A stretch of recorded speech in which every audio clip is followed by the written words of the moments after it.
Most people walk into a clinic or hospital with a simple belief: if a treatment is common, it must be safe. After all, why would doctors recommend something that could harm you? But medicine is not that simple.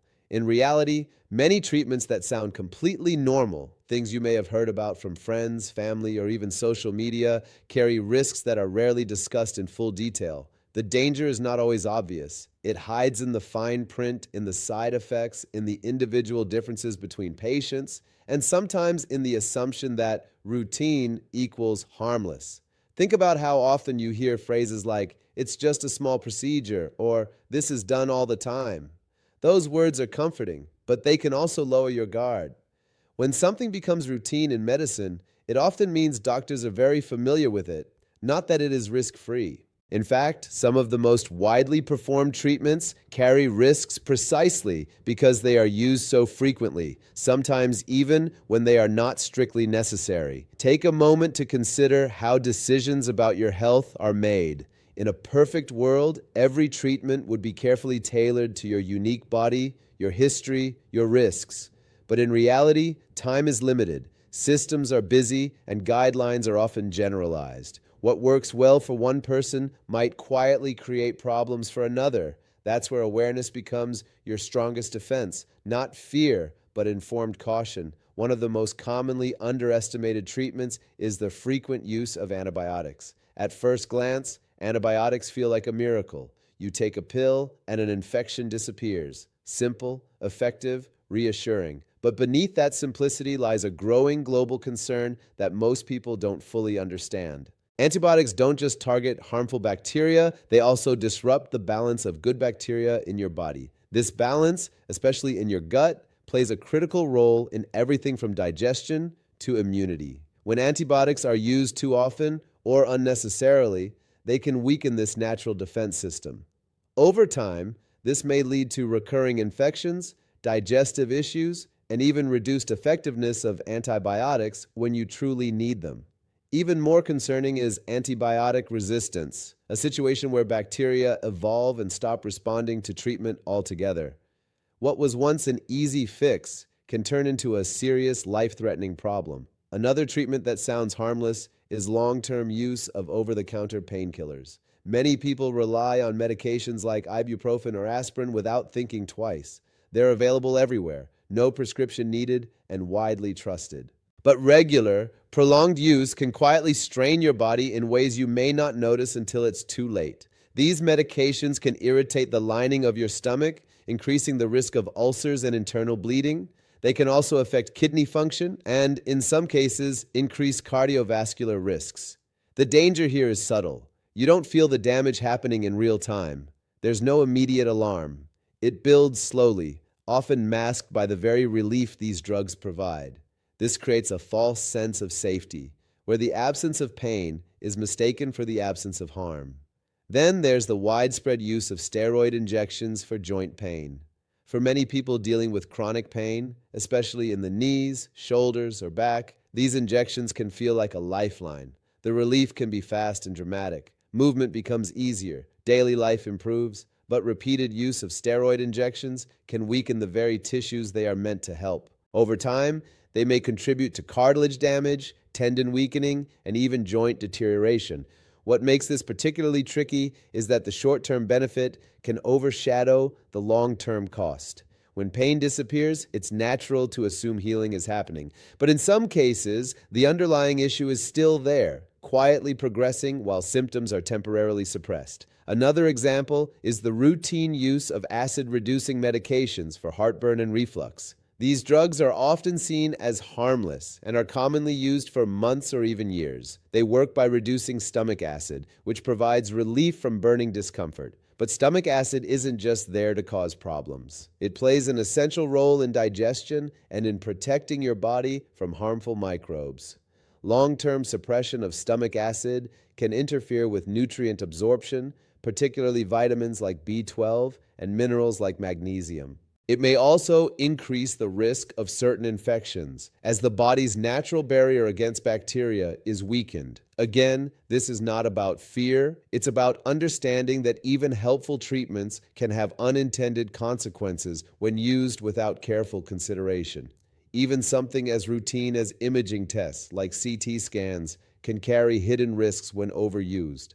These scans are powerful diagnostic tools capable of revealing critical information, but they also expose your body to radiation. One scan is unlikely to cause harm, but repeated exposure over time can accumulate, slightly increasing the risk of cancer. The risk is small, but it's not zero, and it becomes more relevant when scans are ordered without clear necessity. What ties all these examples together is not that they are bad treatments. In fact, each one has an important place in modern medicine. Antibiotics save lives. Painkillers improve quality of life. Steroid injections can restore function.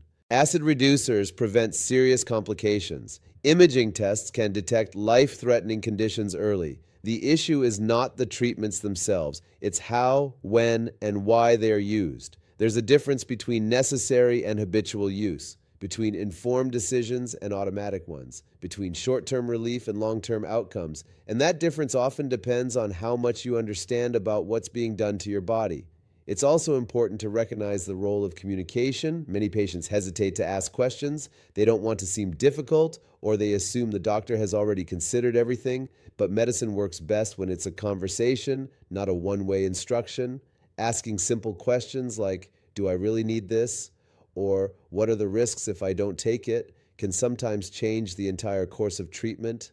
Another layer to this is the influence of convenience. In a fast-paced world, quick fixes are appealing.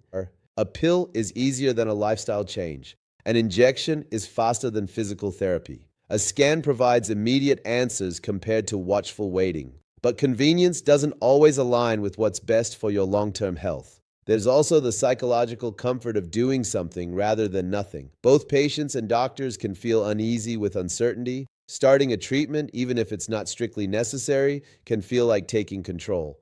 But sometimes the safest option is careful observation, allowing the body to recover naturally without intervention. This doesn't mean you should become skeptical of every treatment or avoid medical care. That approach can be just as dangerous. The goal is balance. To understand that common does not mean risk-free, and that informed decisions lead to better outcomes than blind trust or unnecessary fear. Your body is not a checklist. It's a complex system where every intervention has ripple effects. The more you understand those effects, the better equipped you are to make choices that truly support your health, not just in the moment, but over time. As you think about these treatments, consider your own experiences. How many times have you taken a medication because it seemed routine? How often have you accepted a recommendation without fully understanding the alternatives? These are not mistakes. They're part of how modern healthcare often operates, but becoming aware of them is the first step toward making more deliberate, informed decisions. And perhaps the most important idea to hold on to is this: safety in medicine is rarely absolute. It's always a balance of benefits and risks. The key is making sure that balance is right for you, not just for the average patient, because what sounds normal on the surface can sometimes carry risks beneath it. And understanding those risks doesn't make you fearful. It makes you prepared. What becomes clear once you start looking beneath the surface is that risk in medicine is rarely dramatic or immediate. It doesn't always announce itself with a warning sign or a sudden complication. More often, it builds quietly over time, shaped by repetition, assumptions, and the belief that if something hasn't caused harm yet, it probably won't. That belief is comforting, but it's not always accurate. Another treatment that often falls into this category is the use of sleeping pills. For people struggling with insomnia, these medications can feel like a lifeline. A full night of sleep after days or weeks of restlessness can feel transformative. Energy returns, mood improves, and daily functioning becomes manageable again. But the way these medications work and the way the body adapts to them can create a cycle that's difficult to break. Many sleeping pills are designed to slow down brain activity, helping you fall asleep more quickly. Over time, however, the body can become dependent on that external support. The same dose becomes less effective, leading to higher doses or more frequent use. In some cases, stopping the medication suddenly can make sleep problems worse than before. There's also the risk of daytime drowsiness, memory issues, and reduced alertness, which can increase the likelihood of accidents, especially in older adults. What makes this particularly concerning is how easily short-term use can turn into long-term reliance. What starts as a temporary solution during a stressful period can quietly become part of a nightly routine without a clear plan for stopping. The original problem, poor sleep, gets replaced by a new one, dependence on medication for rest. A similar pattern can be seen with the frequent use of nasal decongestant sprays. These are often used during colds or allergies, providing almost instant relief from a blocked nose. The effect feels almost immediate. Airways open, breathing improves, and comfort returns. But with repeated use over several days, the nasal tissues can become reliant on the medication. When the spray is stopped, congestion returns, often worse than before. This is known as rebound congestion. The result is a cycle where the spray is used more and more frequently just to maintain normal breathing. What was meant to be a short-term aid becomes a persistent problem, driven not by the original illness, but by the body's response to the treatment itself. Many people are unaware of this effect until they find themselves unable to go without the spray. Then there's the routine use of vitamin and supplement megadoses. On the surface, vitamins are associated with health, energy, and prevention. Taking more might seem like a logical way to gain more benefits. But the body doesn't always work that way. Certain vitamins, especially fat-soluble ones like A, D, E, and K, can accumulate in the body when taken in excessive amounts. High doses of vitamin A, for example, can lead to liver issues and other toxic effects. Excessive vitamin D can disrupt calcium balance, affecting the kidneys and heart. Even water-soluble vitamins, which are generally considered safer, can cause problems in very large quantities. The assumption that natural equals safe can lead to overuse, particularly when supplements are taken without clear medical guidance or actual deficiency. Another commonly accepted treatment with hidden risks is the overuse of diagnostic blood tests. At first, this might sound surprising. Blood tests are seen as harmless, they don't involve major procedures, and they provide valuable information, but when used excessively or without a clear reason, they can lead to a chain reaction of unnecessary follow-ups. A minor abnormality, which may have no real clinical significance, can trigger further testing, imaging, or even invasive procedures. Each step adds its own risks, costs, and anxiety. This is sometimes referred to as the cascade effect, where one small finding leads to a series of interventions that may not have been needed in the first place. There's also the emotional impact to consider. Being told that something is slightly off can create stress and worry, even if it never develops into a real health issue. In this way, over-testing doesn't just affect the body, it affects the mind as well. Hormone therapies, particularly those used without strict medical supervision, are another area where normal can become risky. Whether it's testosterone supplementation, thyroid hormones, or other hormonal treatments, the idea of balancing or optimizing levels can be appealing. But hormones operate within a delicate system where small changes can have wide-ranging effects. Introducing external hormones can disrupt the body's natural production, sometimes leading to long-term dependence or imbalance. In some cases, it can increase the risk of cardiovascular issues, metabolic disturbances, or other complications. The challenge here is that the benefits, such as increased energy or improved mood, can appear quickly, while the risks develop gradually and are harder to connect directly to the treatment. Even physical therapy, which is generally considered one of the safest approaches to recovery, can become problematic when done incorrectly or excessively. Pushing through pain, using improper technique, or following a generalized program that doesn't match your condition can worsen injuries instead of healing them. The assumption that more effort equals better results doesn't always apply when the body is trying to recover. This brings up an important point. Context matters.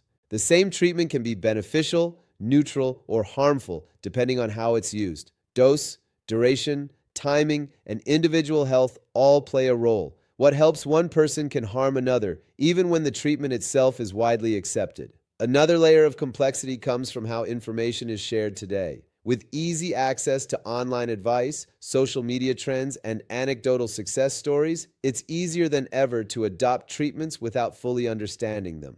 A method that worked for someone else might not be appropriate for you, especially when key details are missing. There's also a tendency to focus on benefits while overlooking risks. Success stories are more appealing, more shareable, and more reassuring. Complications, side effects, and long-term consequences are less visible, even though they are just as real. This creates an imbalance in perception, where treatments appear safer than they actually are.